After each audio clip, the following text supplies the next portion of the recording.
Nakon toga, nakon toga, Nikola je s vama radio nulti razgovor i suština zapravo nultog razgovora jeste da se dođe do upitnika, da se pronađe motiv zašto bi naš klijent popunio upitnik. A, Prethodni, evo, ovo je treća akademija kako sam ja na ovoj temi i svaki put je različito. Prvi put sam sa kolegicom Kikom radio, prošle godine sam, a ove godine, evo, odnosno ovaj ciklus sa Aleksandrom, mogu reći da kada sam ja pristupio kopcima i na akademiju, on je držao ovu temu i on je neko od koga sam ja učio, naravno uz svog mentora. Tako da evo, drago mi i čast mi je što smo zajedno koncipirali ovu temu i nadam se da će vam se svidjeti, da će vam biti korisno, naravno. Mi smo uzeli dakle 4 termina za temu upitnika, zato što smatramo da je jako bitno i želimo da vam približimo i zašto radimo upitnik, zatim malo tehnički da vam obrazložimo kako se to radi, a nakon toga ćemo Aleksandar i ja da uradimo jedan upitnik, jedan primjer, da li jedan s drugim, da li ćete vi izabrati nekoga pa će neko od nas dvojice da radi upitnik.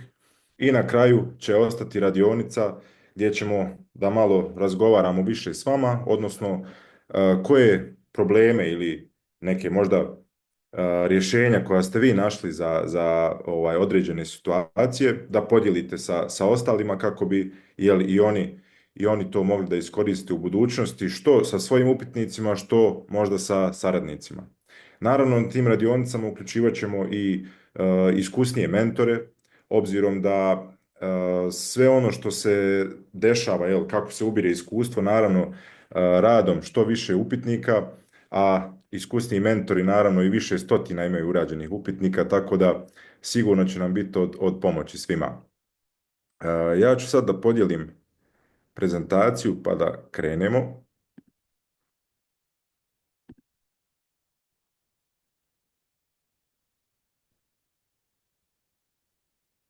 Da li se Ilija vidi sve? Da, da. Evo ga, samo da prebacim sličice gore.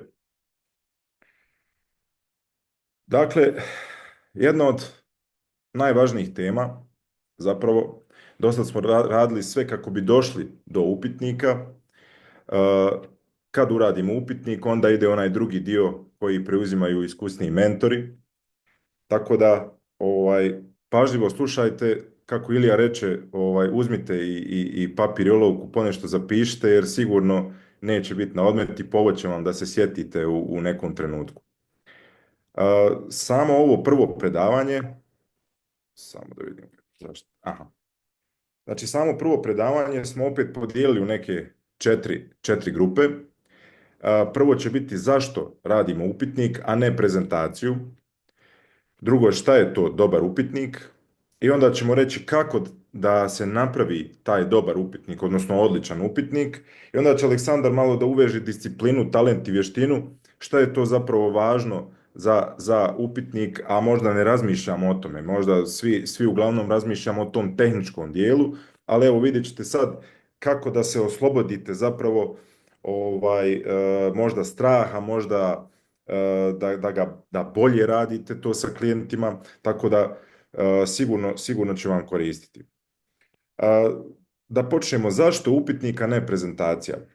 Ja ću vam iz svog iskustva reći, kada sam se ja počeo baviti VFUP-om, u tom trenutku nisam bio ni na kopcima, nisam imao ni mentora i radio sam po onom starom sistemu, odnosno ja sam radio prezentaciju mojim klijentima. I to je trajalo i dugo i uglavnom sam ja tu pričao za nešto što ja mislim da njima treba. Dakle, nisam pitao, a već smo nekoliko puta ponovili u toku ovog ciklusa da zapravo onaj ko pita, on vodi razgovor. Zato upravo upitnik. Ima nekoliko stvari koje su važne mladom saradniku, zašto da što prije usvoji i što prije da počne da radi upitnike. Gledajte, na početku svi mi logično želimo što više da kažemo našem klijentu, što više da predstavimo. Jedan mladi saradnik, evo koliko vas je tu, novih koji slušate možda prvi put akademiju, susreli ste se na nekom od panela i tu ste vidjeli da se spominju neki produkti, neki programi. E sad zamislite da nema upitnika. Da biste počeli da radite, morali biste da znate sve te programe ili većinu. I trebalo bi vam određeno vrijeme da dobijete jednu malu knjigu sa svim programima, sa svim objašnjenjima kako, šta, koliko, da bi vi mogli da izađete na teren i razgovarate s vašim klijentima. Upitnik rješava tu situaciju zato što dovoljno je za mladog saradnika da zna upitnik i to je ono što, i naravno ovo sve prije što smo radili, dakle kako da dođe do upitnika, a dalje preuzima mentor. Naravno onda sticanjem iskustva, samim tim učite i ovaj drugi dio, odnosno prodaju.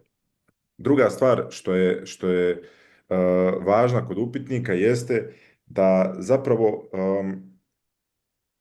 tjera nas da više pitamo i, mislim, tjera nas, naravno po znacima navoda, sili nas da ne bi mi previše pričali. I ono što se na terenu pokazalo zapravo kod klijenata jeste da je ovo jedan profesionalni pristup zapravo klijentu. Često kad razgovarate i nakon odrađenog razgovora, ja imam običaj da pitam klijenta kako vam se svidjelo. Ili evo, moji saradnici su tu isto. Ja kad dođem na prodaju, prvo pitam kako vam se svidio upitnik. To je vrlo važno, zato što da vidite kako ljudi reaguju. Zapravo svima je interesantno to što su radili i meni bar svi kažu da nikad tako nisu nešto radili u svom životu. Nikad ih niko nije pitao koje su vaše potrebe, koje su vaše želje, imate li neki problem koji želite da riješite i koje su vaše mogućnosti da riješite taj problem.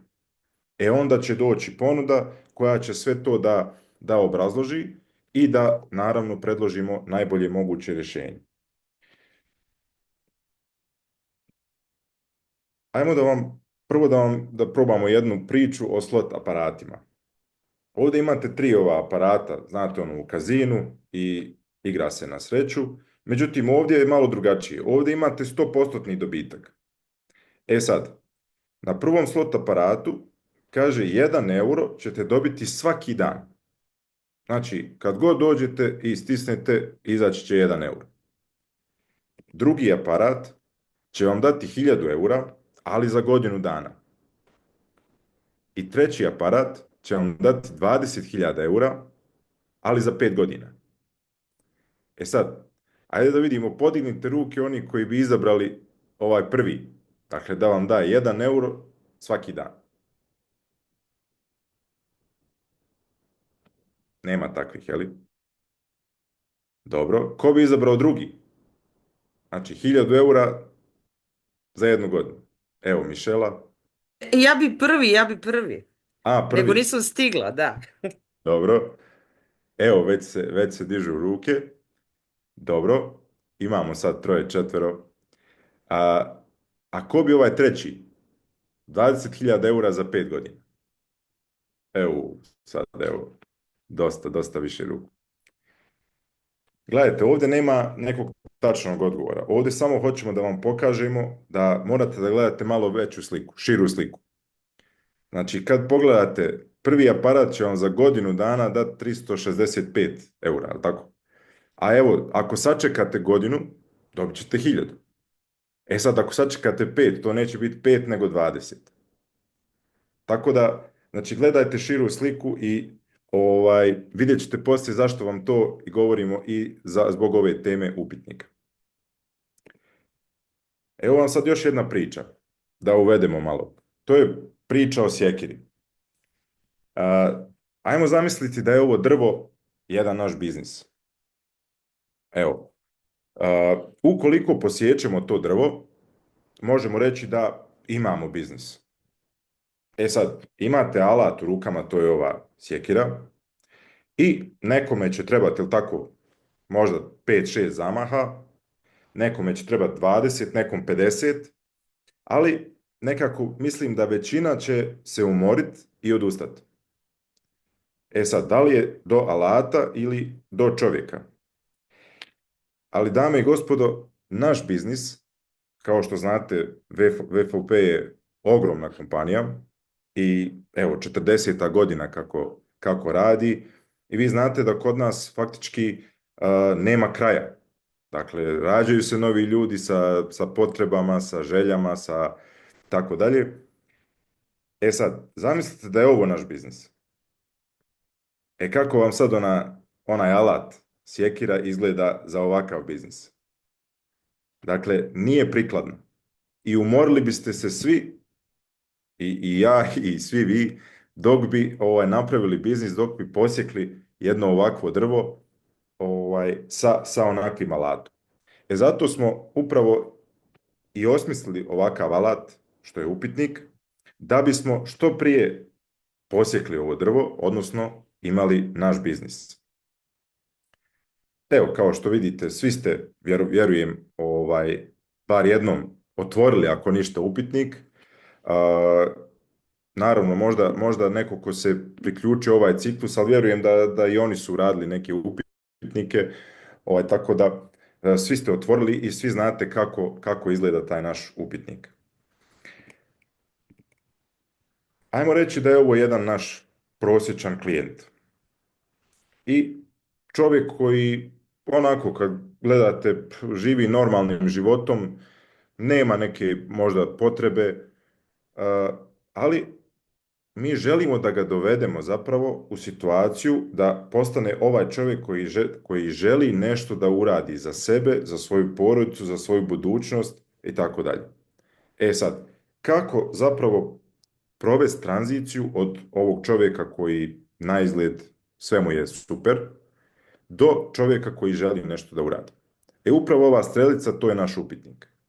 Dakle, može se reći da je to i kompletan proces koji smo od početka krenuli s ovom akademijom, ali upitnik je taj koji čovjeka stavlja u određene situacije životne kako bi on mogao da se zamisli u tim situacijama i da poduzme nešto.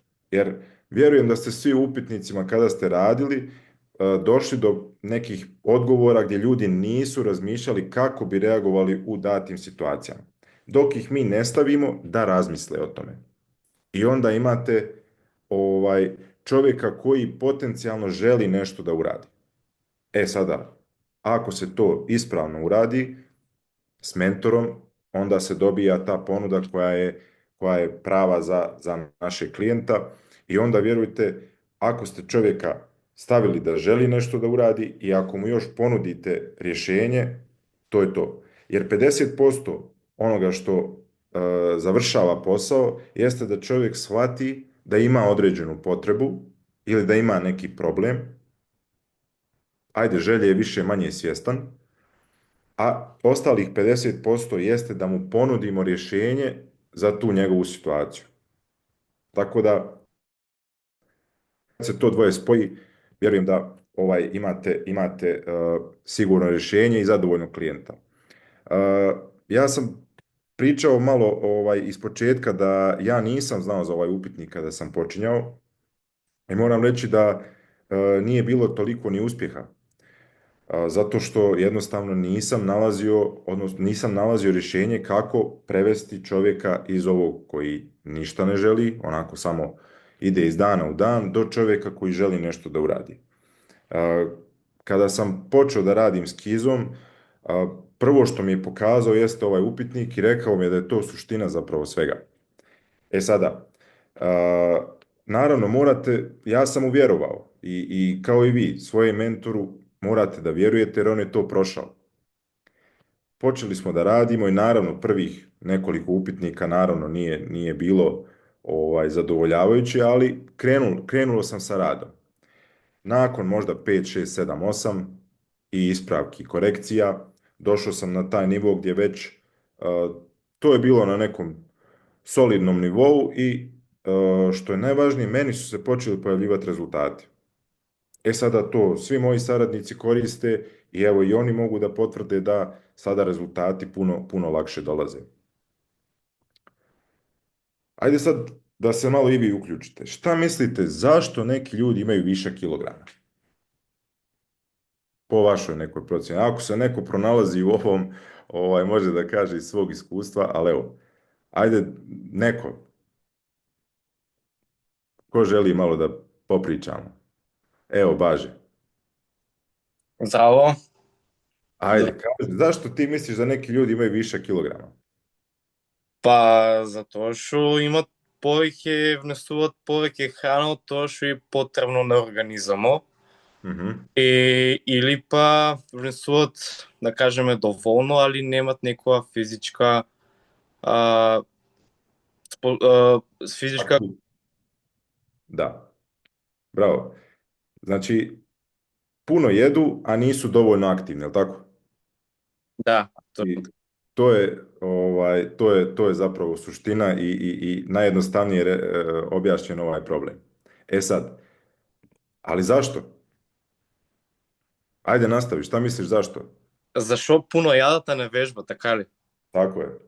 Затоа што некиот, не знам да ти кажам право, зашо и од секој сум ја пробувал да правам некој баланс, али затоа што е тешко да се вежба и да се пази на исхрана, да кажеме. Затоа што сме научени на еден комфорт, од кој што не ќе ми да излезем од него. И мене поубава ми реално да јадам палачинки со нутела, некој да јадам протеински палачинки со джем од кајсија. Пример. Jasno, jasno. Да. Dobro. Evo, Kliment se javio. Op, sad je spustio ruku. Јас мислам затоа што секој почнува вежба од утре, никој не почнува од денес. И тоа е најголем проблем. И внесува многу калории. Мислам дека се зависни од внесување на тоа, затоа попават. Gledaj, i to je tačan odgovor. E sad, vratite se malo kad pozivate klijente ili kad planirate da krenete. Kažu, od sutra ću krenuti. E pa krenite od danas. Па тоа е најголем проблем е почнуваме од утре. Tako je. Evo i kod kilograma, a i u našem poslu. Gledajte, ovo im je zadovoljstvo. Ovo je lako. Ovo je brza hrana. Evo, ovaj čovjek njegov jedini cilj je da, evo, pojede ovo, bez da rukama dira hranu. Dakle, lakše je naručiti brzu hranu nego napraviti nešto zdravo. Lakše je leći u udobnosti svog doma, kreveta, kauča, nego otići u teretanu. A ovo je teško. Je li tako? Ovo nije baš. Ovdje treba nešto. Šta mislite šta je potrebno da bi se prešlo iz jednog u drugo? Дисциплина. Dobro. Ajde nešto prije. Одлука, дека сакаме промена. Može biti odluka, ali ajdemo reći da je motivacija. Motiv. Tako je, bravo Mišela. Znači motivacija je najvažnija. Zašto to da radimo? Zašto da ovaj dole što je u teretani on ima motiv neki? Zato što je sebi neki cilj. Kao što i mi ovdje smo zacrtali sebi neke ciljeve šta želimo da postignemo u VFUP-u. Ali lakše je ležati, naravno. Ajmo pretpostaviti da sad mi prodajemo jedan trening program i čovjeku koji nema motivaciju za vježbanje. E sad mi imamo program koji ne treba za njega motivacija. Kako vam se to čini? Mišela, ti nešto... Šta misliš? Kao ovaj McDonald's, brzo. Šta misliš je moguće? A mi imamo, mi znamo da imamo. Nataša, ajde, sad krenula si.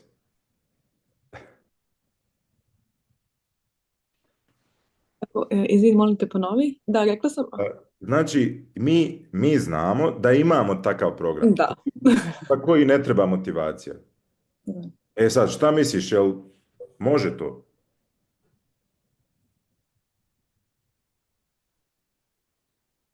Izvini, ja se zbunila, možda sam u jet lag, ali Dobro. Uglavnom, gledajte. Jel vas zanima kako? Kako imamo taj trening program bez motivacije? Izgleda ne zanima nikoga. Svi ste u treningu, svi ste full, imate motivaciju. Dobro, ako vas zanima kako, kad odradimo upitnik, onda ćete saznati. Eto, to vam je najjednostavniji odgovor.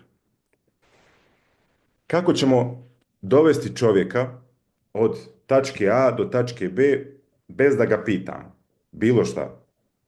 Znači, vraćamo se malo unazad, zato što morate da shvatite da je to suština upitnika, da čovjeka pitate i da ga stavljate u određene situacije i ako on poželi i ako kaže da želi da dođe do tačke B, a shvatio je to kroz naš upitnik, onda ćemo mi lako dovesti.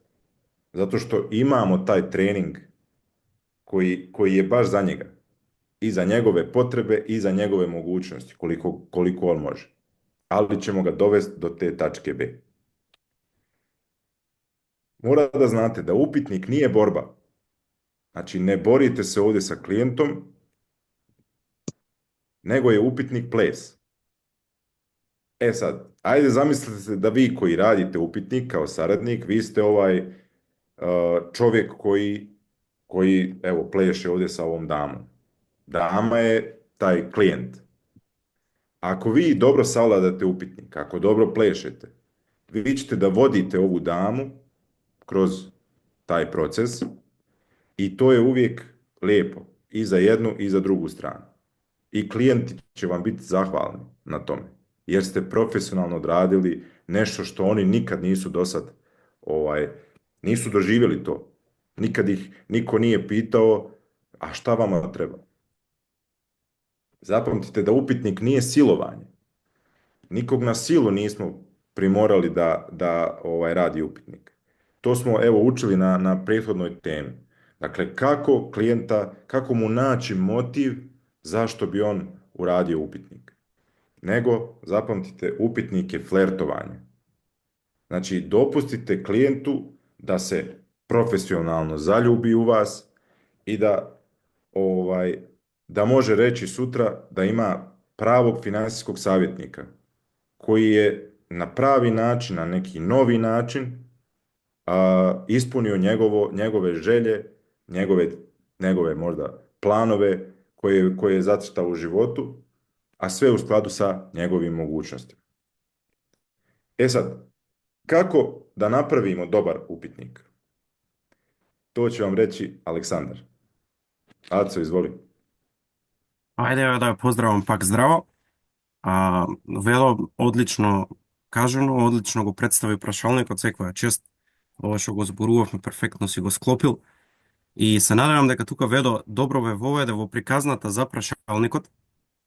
Од тука натаму јас ќе продолжам со приказната вие и прашалникот. И со Ведо кога си ги доделувавме улогите, баш гледавме да биде тоа на кого повеќе едното ќе му одговара. Да се надоврзам на воведот што го даде Ведо, и јас на почетокот знаев што е прашалник, ама не сакав да го правам. И дознав на едно интересно патување, првиот тимбилдинг кој што беше на Копци, и моментот кога разбрав зошто се прави прашалник, следниот месец направив 49. Сега се е евидентирано, па може тоа и да се провери. И ментори, тие што сте нови, ќе видите кога ќе станете ментори. А од тука натаму ќе пробам јас да ви го доловам оно што го разбрав на тој тимбилдинг и како би можеле вие да правите подобар прашалник. Е овде. Сега малку да биде поинтересно, Ведо ви рече дека некој од нас ви најави ќе прави прашалник во вторник, па ние уствари, нешто не се гледали екранот само и презентацијата да прашам прво? Да. Супер. И ќе почнеме со наградно прашање. Ева ја наградата, уствари кој ќе сакате, оне кој ќе погоди, ќе може да одбере кој ќе сакате да го води прашалникот во вторник и ќе може да постави едно специфично сценарио. Дали тоа може би посебен некој однос, дали е може би некој човек од специфична категорија професија. Целосна слобода останува, едноставно тој има можност, тој што ќе погоди, да го постави сценариото во вторник. Сега, прво ќе сакам да ви ги представам правилата за прашањето. Валидни одговори ќе се сметаат единствено на оние кои кренале рака. Одговорите не смеат да се повторуваат и дозволен е само еден одговор. Значи, овие се 3 правила за едноставно да функционира. Најверојатно ќе биде оној кој прв ќе крене рака ќе го погоди. Затоа што е многу едноставно прашање, а има многу добра поента позади него. Прашањето е всушност следново. Можете сега малце фокус да ставите повеќе. Оној кој прв ќе крене рака, прв ќе одговара. Се наоѓате на северниот пол. Правите 3 чекори. Еден чекор јужно, еден чекор западно и еден чекор северно. Прашањето е каде се наоѓате? Клементина Повеле? На северниот пол, се уште. Да. Така баш. Браво, до крај на предавањето можеш да си смислиш што сакаш во вторник, кој да го води прашалникот и некој интересно сценарио тебе, ако имаш, можеби. Тоа е уствари еден чекор јужно, западно и на север. Сега, зошто го ставаме ова прашање во предавањето? Затоа што, ако може да видиме, овој човек има направено 3 чекори. А не се помести. Дали прашалникот се пополнува само за да се пополни или има некоја поента? Пошто може да се пополни, а да нема никаков ефект. И која е таа поента? Не треба само да се пополни, нели има некоја поента во него? И тој е одговорот уствари како да направите добар прашалник. За да сватите по сликовито слика, ја знаете ли што е онаа детска љубопитност? Знаете, децата кога се мали, сакаат да фатат, да видат, обично се тегнат, стават се што ќе им дојде во уста. И тука има неколку слики, чисто да ви ја представам сликата на што точно мислам. Да, обично се гледаат како оди тоа што има, поставуваат чудни прашања. Замислете да направите прашалник и клиентот оваков интерес да има. Тоа е добар прашалник. Ако успеете оваа детска љубопитност да ја разбудите. И како се доаѓа до таа точка, најчесто луѓето изгледаат овака. А имаат нешто позади кое што не го гледаме и изгледа вака. Тоа е мотив. Ако успееме да го најдеме кроз прашалникот овој, разбудена и љубопитноста, нема да има никаков понатаму проблем за да се случи било каков договор. Планираната работа е добро завршена. И кроз прашалникот што уствари, како да се изведе тој момент, да се разбуди таа детска љубопитност, најчесто тоа се случува кроз трансфер на вашите верувања. Зошто? За вие добро да бидете фокусирани и да го направите тој прашалник како што треба, да го замислиме тоа како една настанот, како дека чашата треба да прелие со вода. Клиентот може да биде оваков, ваков или ваков. Сега, во сите 3 сценарија, за чашата со вода да прелие, вашата чаша мора да биде полна. Поточно, мора да верувате вие во тоа што го правите, ако би сакале да има некој ефект. Колку е повеќе полна вашата чаша, толку повеќе неговата ќе прелие. Метафората е всушност толку поефективен ќе биде вашиот прашалник. И уз целиот процес, сега ќе видите неколку примери текот на овие 4 предавања, наша препорака е немојте да копирате. Немојте да си представувате некоја конкретна слика како треба да се прави прашалникот, затоа што едноставно не постои оригинална копија. При изработката на прашалникот, доста важно е вие да станете ваша оригинална верзија. Како тоа би го правеле најдобро? Оригинална копија. Тоа многу чудно некако звучи, не постои тоа. И од тога натаму разговорот ќе биде во тоа како да бидете свој, додека го правите прашалникот. И овдека ја успев да ги набројам сите сегменти како да дојдете во ситуација да бидете најдобри. Са во интерес на времето нема да можеме детално да ги гледаме. Мислам дека за ова треба една посебна цела работилница да се направи. Ама можете да си направите скриншот и сами да си ги разработите сите точки. Пристапот како ќе се изразувате при прашалникот, каков речник ќе користите, каков став ќе држите, како ќе се смеете, каков ќе биде погледот, рамениците и главата како ќе се држат, какви ќе бидат манирите, каква визија ќе имате што сакате да ја пренесете, у што верувате. Ако овие прашања убаво си ги разјасните самите себе си, нема да има никаков проблем у пополнување на прашалникот. Сега, за да ја разјасниме малку цела оваа поента, последното го заборавив, кои морални вредности ќе ги имате. Прво, најважно нешто е дисциплината при правењето прашалник. Овдека ќе ви представиме еден работен експеримент кој што го има направена компанија која што се занимава со изработка на рачни грниња. И сакале тие да дојдат до точка да изработуваат што поквалитетни грниња. Експериментот им се одвивал овака. Направиле два тима. Тимот А требало да направи што повеќе грниња и тимот Б требало да направи што поквалитетни грниња. Верувале или не, резултатот бил дека тимот А имал многу поквалитетни грниња направено од тимот Б. Иако тимот Б бил фокусиран на квалитет. Така да, оној дел за перфекционизам слободно можете да го спуштите. Потребно е да навлеземе во одреден тек на движење на прашалникот и да ја совладаме неговата суштина. И да го доловиме дополнително моментот за дисциплината при правење прашалник, јас овде направив една едноставна математика, дали да работите за викенд. Тоа е дали да правите и за викенд прашалници или само преку недела да си работите. Вас ви се допаѓало или не, ако вие не правите прашалник, другите сигурно не си седат мирно, тие си работат.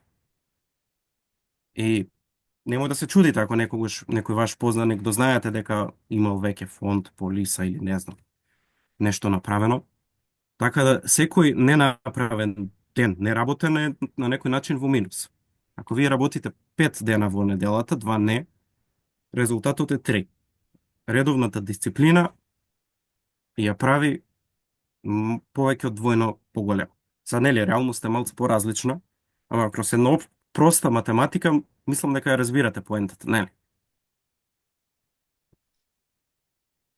И вториот момент покрај дисциплината е талентот и вештината. Како вашите таленти и вештини да ги искористите при правењето прашалник. И истото ќе се случи ако дисциплинирано правиме што повеќе прашалници. Зошто? Затоа што вештината се учи, а талент се дресира. Ова е многу пати кај врдни бизнисмени, спортисти, многу луѓе проверено. Сега што е тоа кај нас? Што се тренира и што се дресира?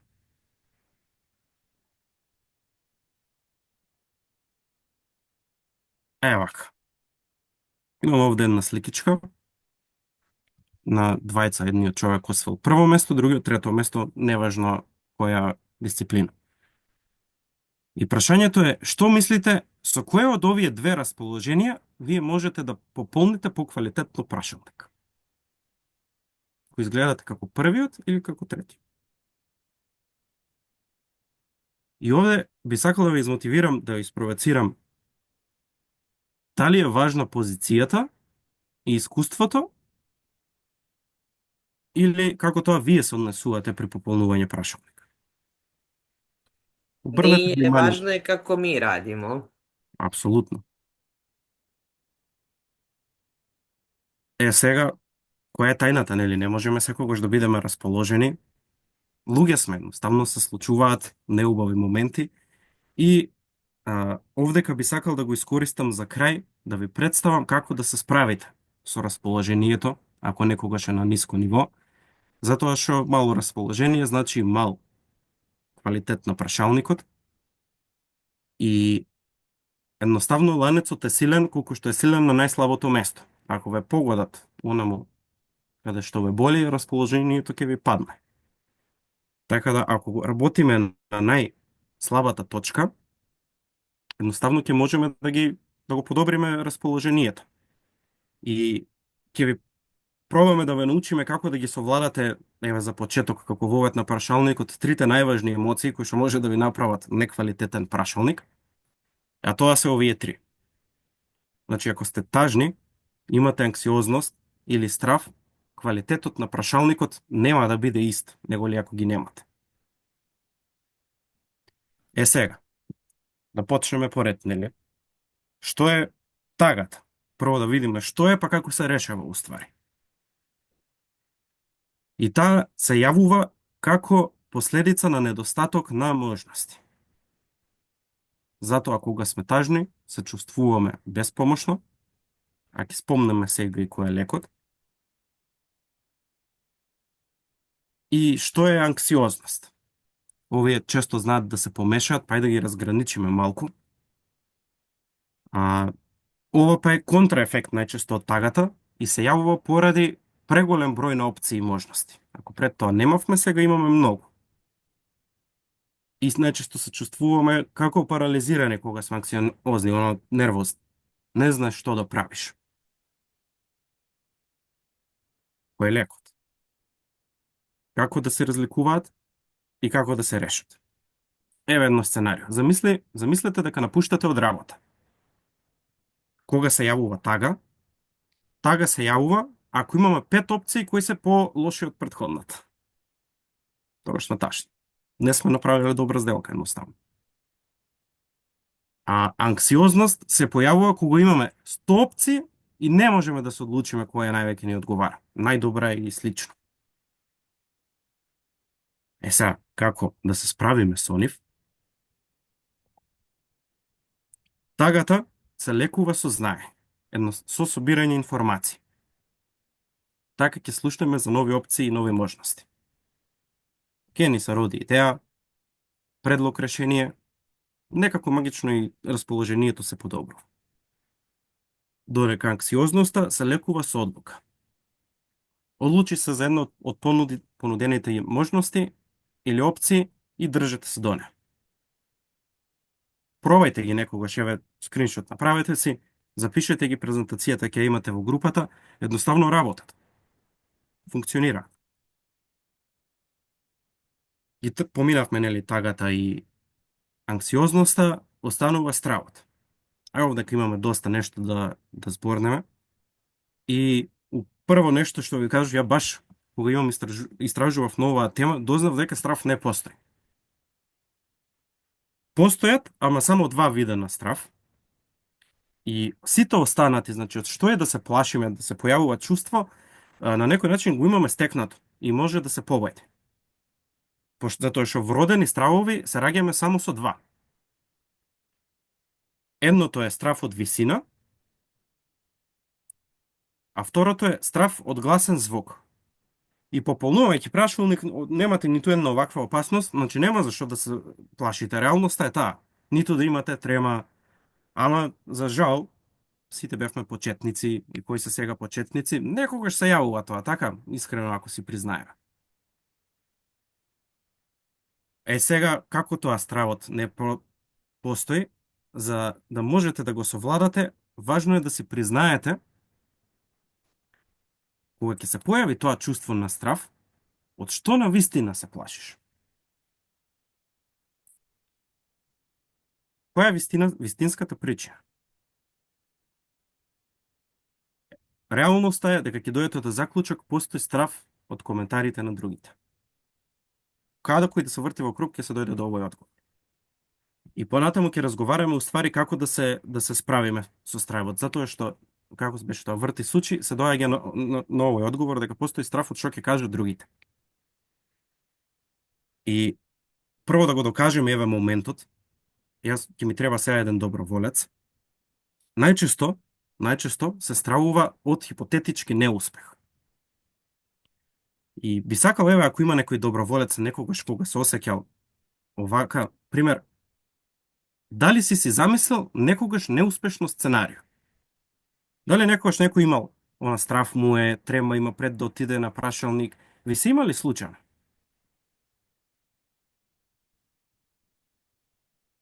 Браво, Алдови. Нема никој некој сценарио што сака да каже? Ајде, баш.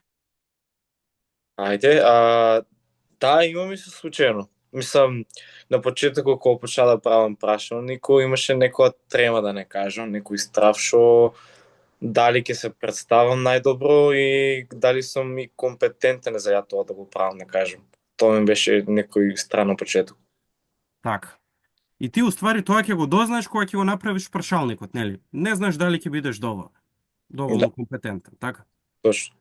Реалноста е дека немаш проверено, така? Значи, Да. прашалникот не е направен. Тоа не е само во главата, го замислуваме дека така ќе испадне. Реалноста е дека не е вистински, не постои, се нема случајно, ама замислуваме дека ќе дојде тоа. И самиот факт што замислуваме ни прави да чувствуваме страв. Климент? Точно. Јас би сакал да кажам само постои една статистика која вели дека од 100 пати кога човек ќе почувствува страв, само еднаш ќе оправдан.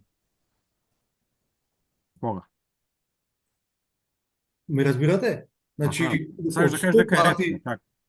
Тоа е како статистика. Од 100 пати ако мислиш дека нешто нема да успееш, нема да биде нешто, само еднаш ќе се случи тоа да не е како што треба. Тој страв да е оправдан. Сите 99 пати си патиме од главата, што ви кажат. Да. Така. Баже, пали крена рака или од преска стои? Не од преска тоа. Така. Едноставно стравот е хипотетички и е во главата. Не е вистински. И убаво е ова да го знаеме, затоа што едноставно кога знаеме дека не е вистински, па можеме и да се бориме. Сега, како да се справиме, нели, најчесто мотивот тука се негативните коментари. И при истите најчесто доаѓа одреден револт. И не постои одмазда, не можеме, нели, да се одмаздиме, ама можеме да успееме. Ако се држиме дисциплинирано, работиме понатаму, ќе постигнеме успех. И едноставно, ако ги игнорираме и не ги слушаме коментарите, успехот ќе се јави, па ќе дојде после еден друг проблем, што сега ќе го разглобиме. А тоа е и ваш предлог, мислам, мој предлог према вас, како да ги игнорирате. Кога ќе добиете одреден негативен коментар или очекувате да добиете, ако некој нели ве хејта, ја би ви препорачал толкувајте го како завидување. А сега ќе ви кажам и зошто. Многу често поимот завидување и љубомора се мешаат, па и да ја разграничиме која е разликата. И овде малку анимације зафркаваат. Се појави се наеднаш. Да завидуваме некому, значи дека сакаме нешто кое некој друг го има, а ние го нема. Тоа е завид. А да љубомориш, значи да се плашиш некој да не ти земе нешто што веќе го имаш. Така. Ако ние го гледаме истото како завид, нема никој проблем. Најверојатно имаме нешто кое што тие го немаат. И по-конкретен пример, еве, ако некој има девојка која ти ја посакуваш, или дечко, тогаш му завидуваш. Ако се плашиш некој да не ти ја украде, или го украде, тогаш љубомориш. За овие емоции јас би ви препорачал да не зборувате, ако ги приметите, користете ги. Многу се користи. А и лесно се читаат. А сега, да завршиме темата за стравот. Пробајте, запрашајте се, ако некогаш ви се јави страв, што би искоментирале другите, ако приметат дека немаш пробано затоа што се плашиш. Тоа е полошо, него ли да пробаш и да не успееш. И дали сега разбирате зошто стравот не постои? Ние можеме да го свртиме и од едната и од другата страна, ако размислуваме. Тоа е само у главата. Затоа, успејте и потполнете што повеќе прашалници. Се надеваме дека ова ви беше добар вовед, за да можете суштината на прашалникот да ја разберете и во која насока вие треба да се движите за да дојдете во ситуација да направите добар прашалник. И за крај, нешто би сакале да ве замолиме со Ведо, да ви најавиме што ќе се случува во следниот четврток. Ќе сакаме да продискутираме ваши тешки сценарии каде сте сгрешиле. Има една поговорка, вели војската што највеќе се поти на тренинг, најмалку крвари во војна. Така да, ајде сите тешки сценарија у четврток да ги видиме, вие ќе имате можност да ни ги кажете, а јас и Ведо ќе пробаме да ги одиграме во живо како би требало да се одигра при пополнување прашалник. И сега за да имаме сценарија, нели, би требало да направите неколку прашалници. Па за да добиете, нели, спектар на неколку сценарија, пошто ја претпоставувам дека нема да имате лоши, за да разголемиме веројатноста, нели, дека ќе се појави нешто такво, може ли секој да направи еве по 5, да имаме материјал во четврток што ќе го работиме? Да, нели, да биде ефективна работилницата. Или подпретходно што ви се случило, да можеме да го подобриме, нели, помалку проблеми понатаму, малку да биде интересно на работилница. Тако е, само значи да не буде забуне, не сад за четвртак, не за 2 дана да урадите 5, него за 9 дana, што значи да сваки други дан урадите по jedan upitnik. Да. Hoćete dobiti iskustvo, a učinit ćete i svoje mentore zadovoljnim. Да. Ова мислевме да ви го кажеме следен час, затоа што тогаш ќе влецеме во технички дел за прашалник, ама еве ви оставаме 2 дена плюс, значи да имате време да си договорите термини, во четврток го гледаме техничкиот дел и таман да функционира се етапно како што треба. Сега за крај ви сакам да прашаме дали имате можеби некои прашања за ова што дискутиравме или можеби нешто поврзано за прашалникот.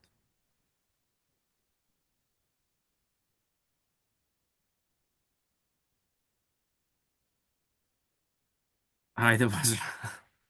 Јас би сакал да те прашам дали ти можеби имаш моментално некаков страв у целиот процес. И ти како се соочуваш? Некоја твоја техника можеби ти како се справуваш со тоа? Тие ќе ги гледаме у вторник. Сега Клементина, ако Океј, одбере мене, можеби ќе ги видим. Ама не, веќе немам, мислам дека имам околу 250 прашалници направено и мислам дека секој можно сценарио ми се има случено.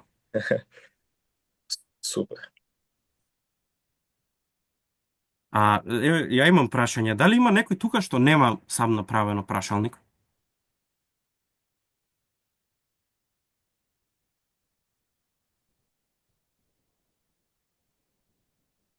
Evo, Klementina je prva digla ruku, tako da može Da. i ona da izabere da radi s nekim od nas prvi upitnik svoj. Zamisli. Да, Клементина, ајде да си го оствариш она што мислам што одговори точно. Кој би сакал да го гледаш како го прави прашалникот, мене или Ведо? Па, искрено да бидам, Александар, мислам дека барем по-обширно вака ја објаснуваше се за време на презентацијата и мислам дека повеќе подобро би било Александар според мене, да не се направи Веда. Не, секако двајцата ќе бидеме, само кој од која страна сакаш да биде. А имаш ли некоја желба, некој специфично сценарио, да бидеме, пример, некоја специфична врска, дали да ми биде брат, сестра, може би брат учет, чичко, колега. Вака, еве пример, Александар да го држи прашалникот, а ведат да биде тој што е клиент и клиентот да биде баш срамежлив човек што не сака да зборува, одговара најкратко можно на прашањата или одговара со не знам. И едноставно, нели, ние гледаме да не го притискаме клиентот за време на прашалникот, но ете таков клиент се погодил да... Нема да го притискаме, ако не кажува какво. Но, такви најчесто се IT програмерите. Јас тоа студирам. Да. Емо ти не личиш на некоја што не зборува баш. Јас сум се изборилива така, но да. Одлично. Сигурно имаш и многу колеги со кои што ќе пополнуваш прашалник, ала ти за одговорат. Следен вторник имаме такво сценарија. Ведо, може, нели? Може, наравно. Супер.